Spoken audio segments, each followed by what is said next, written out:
Hello friend, स्वागत आहे आपल्या फूड वर्ल्डमध्ये। तर आज आहे मार्गशीर्षमधील तिसरा गुरुवार आणि काही कारणास्तव आजची पूजा जी आहे ते आपल्याला करणं शक्य नाही आहे। तर आज जी पूजा आहे ते आपण केलेली नाही आहे। तर असो, तर आज रेसिपी काय असणार आहे स्पेशल असं रेसिपीमध्ये। चला तर मग बघूया। तर इथे 2 वाटी या प्रमाणामध्ये बेसन पीठ घेतलेलं आहे आणि त्याच वाटीच्या प्रमाणामध्ये आपल्याला इथे रवा घ्यायचा आहे। रवा या ठिकाणी आपण जाड रवा घेतलेला आहे आणि 2 वाटी बेसन घेतलेलं, तर 2 वाटी या प्रमाणामध्येच आपण इथे पाणी घेतलेलं आहे।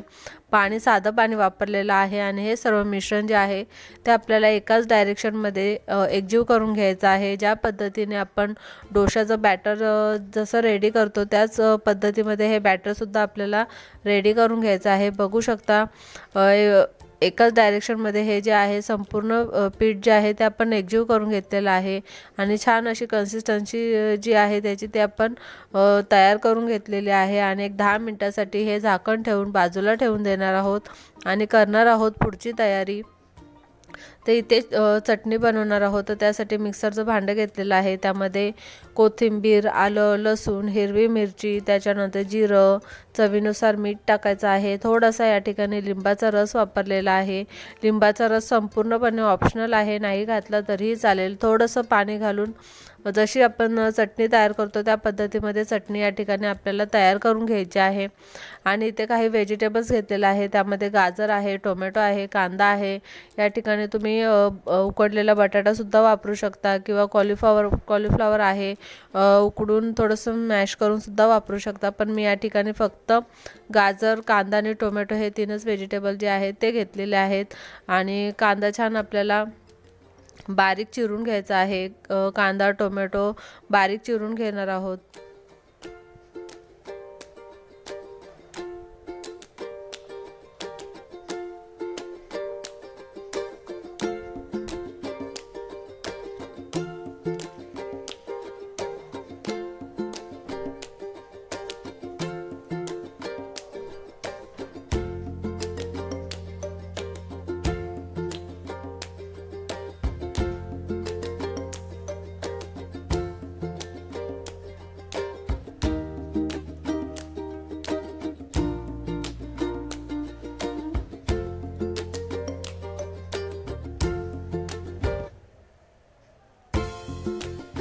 तर बघू शकता आपल्या भाज्या ज्या आहेत त्या आपण चिरून घेतलेला आहे। कांदा बारीक चिरून घेतलेला आहे, कांदा टोमॅटो आणि गाजर जे आहे ते आपण किसून घेतलेलं आहे आणि 10 मिनिटं झालेले आहे। छान अशी कन्सिस्टन्सी जी आहे ती तयार झालेली आहे। यामध्ये आपण चवीनुसार मीठ टाकायचं आहे, थोडंसं पाणी टाकायचं आहे आणि जितकं पातळ होईल तितकं हे बॅटर आपल्याला तयार करून घ्यायचं आहे। यामध्ये अजिबात आपण इनोचा वापर केला नव्हता, सोड्याचा वापर न करता आपण हे बॅटर जे आहे ते तयार करून घेतलेलं आहे। आणि यामध्ये आवडीनुसार या ठिकाणी कोथिंबीर टाकलेली आहे आणि एक एक करून जे आहे ते आता आपण डोसे तयार करून घेणार आहोत। तर तवा जो आहे, डोसा पॅन जो आहे तो आपल्याला गरम करून घ्यायचा आहे आणि त्यावरती हलक्या हाताने जे आहे हे बॅटर टाकायचं आहे। छानसं असं पसरवून घ्यायचं आहे गोलाकार आकारामध्ये। हे बघू शकता या पद्धतीमध्ये हे पसरवून घेतलेलं आहे, अगदी हलक्या हाताने पसरवून घ्यायचं आहे आणि त्यावरती आपण एक एक करून जे आपले व्हेजिटेबल आहेत ते आपण यामध्ये टाकणार आहोत। तर यामध्ये सुरुवातीला जी चटणी आपण तयार करून घेतलेली ती टाकायची आहे। बघू शकता हलक्या हाताने ही सगळीकडे जी आहे ती पसरवून घ्यायची आहे आणि पसरवून झाल्याच्या नंतर त्यामध्ये इथे थोडंसं तेल जे आहे ते आपण वरतून टाकणार आहोत आणि त्यानंतर जे कांदा टोमॅटो, त्याच्यानंतर आपण जे गाजर जे किसून घेतलेलं ते टाकणार आहोत। ते इथे रेड चिली पावडर टाकलेली आहे। रेड चिली पावडर पूर्णपणे ऑप्शनल आहे, नाही टाकली तरीही चालेल। तर या ठिकाणी सुरुवातीला आधी आपण कांदा, त्यानंतर टोमॅटो, बारीक चिरलेला टोमॅटो आणि त्यानंतर या ठिकाणी आपण किसलेलं गाजर जे आहे ते टाकणार आहोत। तर या पद्धतीमध्ये एक एक करून आपण सर्व व्हेजिटेबल जे आहे ते टाकून घेणार आहोत आणि छानसं असं ते इथे चीजसुद्धा आपण स्प्रेड करणार आहोत। तर इथे चीज पूर्णपणे ऑप्शनल आहे, तर चीज ऐवजी तुम्ही इथे पनीरसुद्धा वापरू शकता। कुस्करलेलं पनीरही खूप छान लागतं यामध्ये। तर इथे कोथिंबीर टाकलेली आहे आणि हे सर्व जे आहे ते आपण रॅप करून घेणार आहोत। तर सुरीच्या साहाय्याने बघू शकता इथे आपण याच पद्धतीमध्ये आपण थोडंसं तोडून घेणार आहोत एक साईड त्याची आणि असा चारी बाजूने जे आहे ते फोल्ड करणार आहोत। तर बघू शकता आपला व्हेजिटेबल रॅप जो आहे तो आता तयार होत आलेला आहे। तर अशी आगळी वेगळी रेसिपी जी आहे ते आपण ट्राय केलेली आहे। आणि या ठिकाणी बघू शकता दोन्ही साईडने जो आहे खरपूस असं भाजून घ्यायचं आहे आणि त्यावरतीच आपल्याला बटर जे आहे ते स्प्रेड करायचं आहे आणि दोन्ही बाजूनी बटर लावून छान खरपूस असं जे आहे आपलं व्हेजिटेबल रॅप तो छान असं आपण भाजून घेणार आहोत। छान त्याला असं खरपूसपणा क्रंचीनेस येईपर्यंत छान रोस्ट करून घेणार आहोत।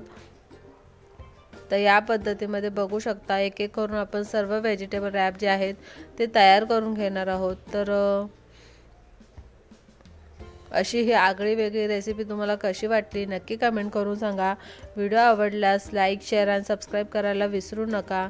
तर बघू शकता एक एक करून हे जे व्हेजिटेबल रॅप आहे ते आपण सगळे बनवून घेणार आहोत।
बघू शकता एक एक करून आपले सगळे रॅप जे आहे ते तयार करून घेतलेले आहेत आणि हे तुम्ही केचप सोबत किंवा मेयोनीज सोबत सुद्धा इथे सर्व करू शकता। तयार झालेले आहेत आपले व्हेजिटेबल रॅप। तर आजचा हा फुल व्लॉग तुम्हाला कसा वाटला नक्की कमेंट करून सांगा। व्हिडिओ आवडल्यास लाईक शेअर आणि सबस्क्राईब करायला विसरू नका। Thanks for watching.